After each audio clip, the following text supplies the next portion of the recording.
يا مساء الورد والفل على المستمعين الجمال. اهلا بكم في حلقه جديده من برنامجكم ايامنا الحلو. معاكم أميرة غزال واحمد البنداري. موضوع حلقتنا النهاردة بعنوان احكيلي وسرك في بير، مبسوط في شغلك؟ يعني قلبت عليا المواجع ليه يا اميره؟ والله ما أنا عشان بس قلب على استحياء. طيب خلينا نسال برضو المستمعين، هو انتم اول ما بتصحوا من النوم لشغلكم بتكونوا مبسوطين؟ طب لو بتصحى وشغلك مثلا بدري كده وانت قاعد مش مبسوط تعمل ايه؟ انا بقى مره جيت صحيت من النوم كده في الميعاد اللي انا بصحى فيه، وقمت لبست واتشيكت ونزلت وركبت العربيه ومشيت، لقيت الشوارع كلها فاضيه. اتاري النهارده اجازه، انا خلاص بقيت متعود على الموقف ده كده على طول. لا مش حلو خالص، دي حاجه الواحد بقى متبرمج عليها. بس دي اكتر حاجه يعني حصلت لي. بس لازم برضو نسال المستمعين، ايه اكتر حاجه مضايقاك في شغلك؟ هل هو نوع الشغل نفسه، ولا الروتين بتاع الشغل، ولا المدير لا قدر الله، ولا زمايلك في الشغل، ولا بقى مفيش تقدير خالص؟ دايما يا جماعة لازم نعرف السبب عشان نقدر نتعامل معاه. هقول لك على حاجة، أيا كان السبب، لو بتصحى مش مبسوط جرب كده تبدأ يومك بحاجة بتحبها. يعني انت اكيد طبعا اللي هتحدد ايه اللي بتحبه وايه اللي هيغير مودك، احنا مش هنقول لك ايه اللي انت بتحبه. لا كل يعني واحد مختلف. في ناس مثلا بتحب تقوم بدري تفطر تشرب قهوتها بالراحه، في ناس بتحب تروح الشغل تتمشى وحاطه السماعات في ودانها وتسمع حاجه بتحبها. في ناس بقى بيبقى عندهم شغف ان هم يروحوا الشغل عشان الحاجه الحلوه اللي بيحبوها هم زمايلهم اللي في الشغل اللي بيغيروا مودهم. انت بقى يا باشمهندس بتحب ايه؟ احكي.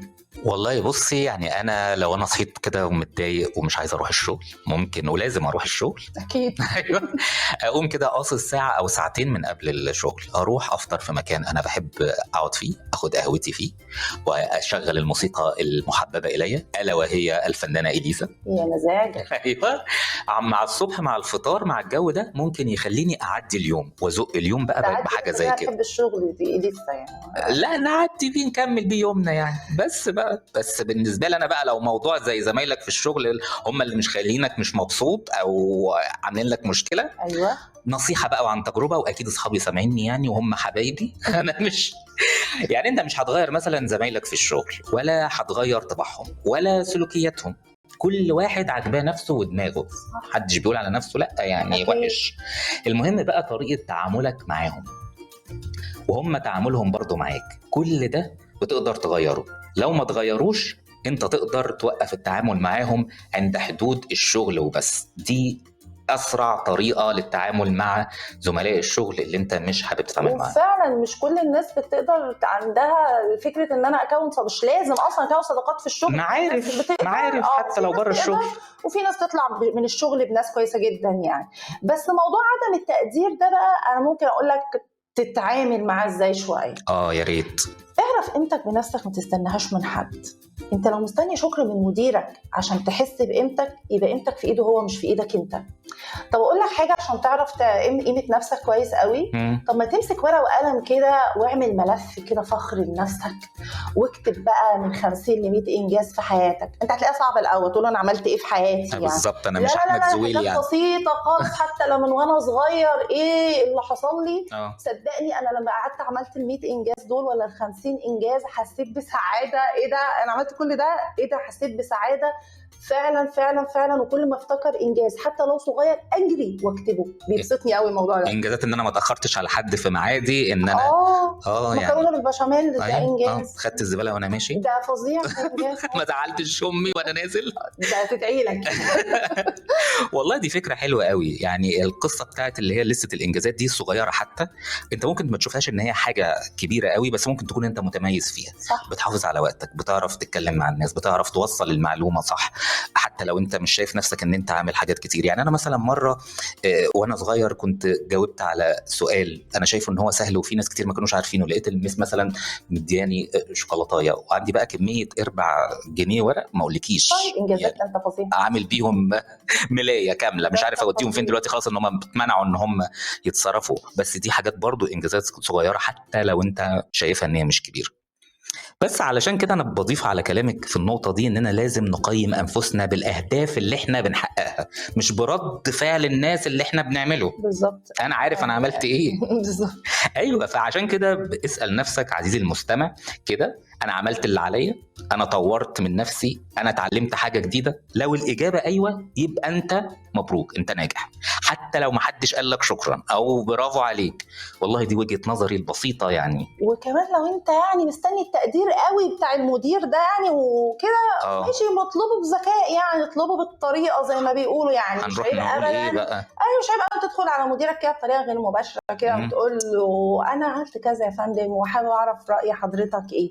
والله على فكره عشان ما نظلمش بس المديرين، في بعضهم ممكن ما يكونش واخد باله اصلا انت عملت حاجه واو ولا لا، فانت لما تلفت نظره اكيد هيقدرك ان شاء الله. عنده مني كتير يعني، فهو مش مركز معانا لوحدي. يعني فكره لا احنا برضه نتكلم مع الناس ونكسر الحاجز ده حتى لو مع مديرك يعني. بالظبط. قول لي بقى، عدم التقدير بقى ده بيخليك انت كمان ما تقدرش زمايلك ولا تمدحهم ولا تقول لهم شكرا على حاجه عملوها، ولا الكلمه الحلوه دايما هتطلع يعني منك؟ لا والله يعني صدقيني، لو اي حد بيقدر يمدح اللي حواليه او يعني يقول كلمه حلوه، هيجي برضو اليوم اللي يتقدر فيه اكيد. واكيد ربنا هيكرمه، ان هي كارما يعني على روحه الطيبه دي، ان هو بيقول كلمه حلوه اكيد هتترد له، ما فيش حاجه بتروح ابدا يعني. الكلمه الطيبه صدقه عموما كده يعني. ايوه، فعشان كده يعني انا حبيت اقول في فكره ظريفه انا عن نفسي يعني اتبعتها، ان انت انجز حاجه خارج شغلك، دي هتغير مودك كتير جدا. يعني مثلا جرب تفتح مشروع صغير حتى لو اونلاين، بيع واشتري اونلاين، ممكن تتعلم حاجه جديده صغيره حتى، او تشترك في نشاط اجتماعي او رياضي يعني، تروح الجيم، حاجه بسيطه من دي بتغير المود 180 درجه. او يا سيدي تعالى اعمل بودكاست كده زينا واتكلم على كل الضغوط وكل معاناتك، يمكن تلاقي اللي حاسس بيك. لما تحس الانجاز ده في حياتك بره الشغل اكيد هيخفف كتير من احساسك بعدم التقدير والضغوط في شغلك.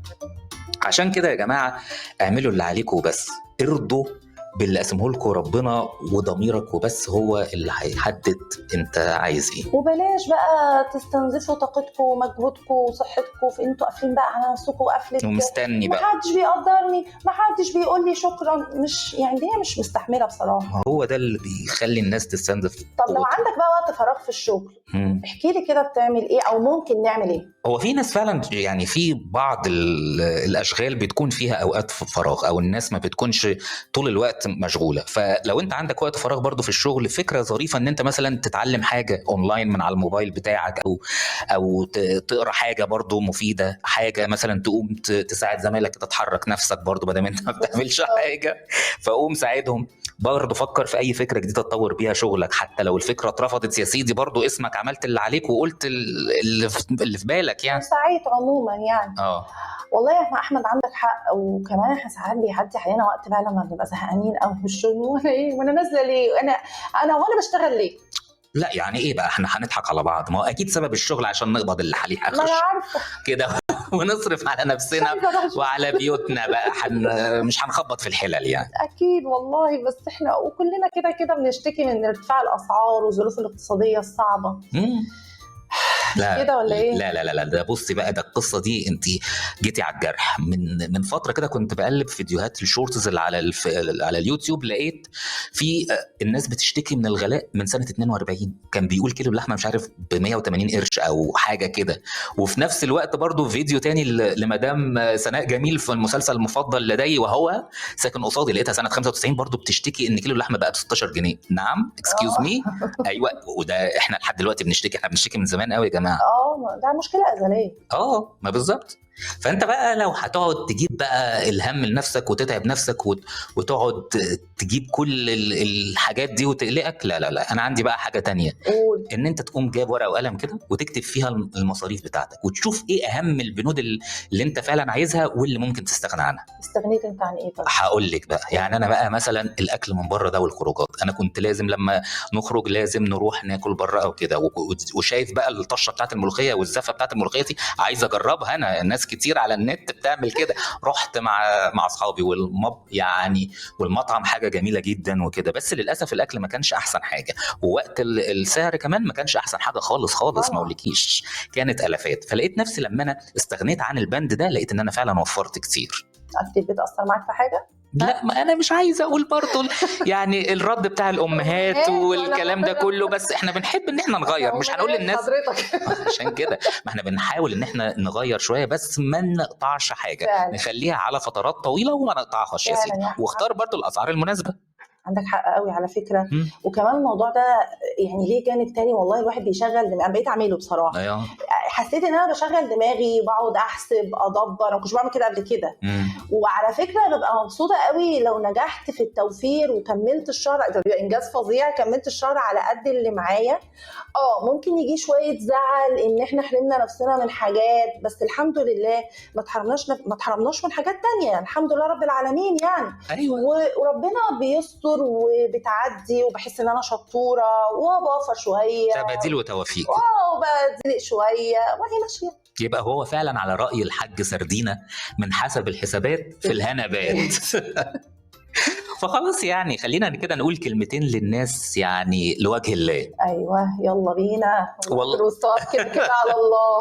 بس الخلاصة التجربة كده يعني يا جماعة، انا وأميرة، فاهتم بنفسك كويس، يعني هي الوحيدة اللي تستاهل ان انت تهتم بيها، واقبل الحياة بالنواقص اللي فيها.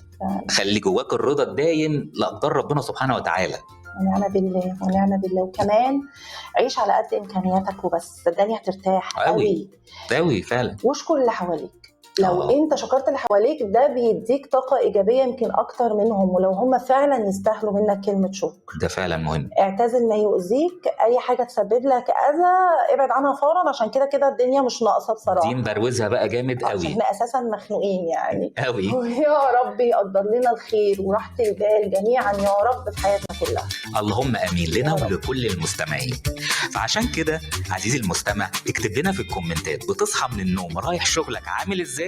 اكتب لنا المواقف اللي مش بتنساها ابدا في شغلك، وهل نفسك تغير شغلك ولا لا. ويا رب نشوفكم على كل خير في حلقه جديده وموضوع جديد من برنامجكم ايامنا الحلوه. واوعوا تنسوا تعملوا لايك وسبسكرايب للقناه عشان يوصل لكم كل جديد. كان معكم أميرة واحمد.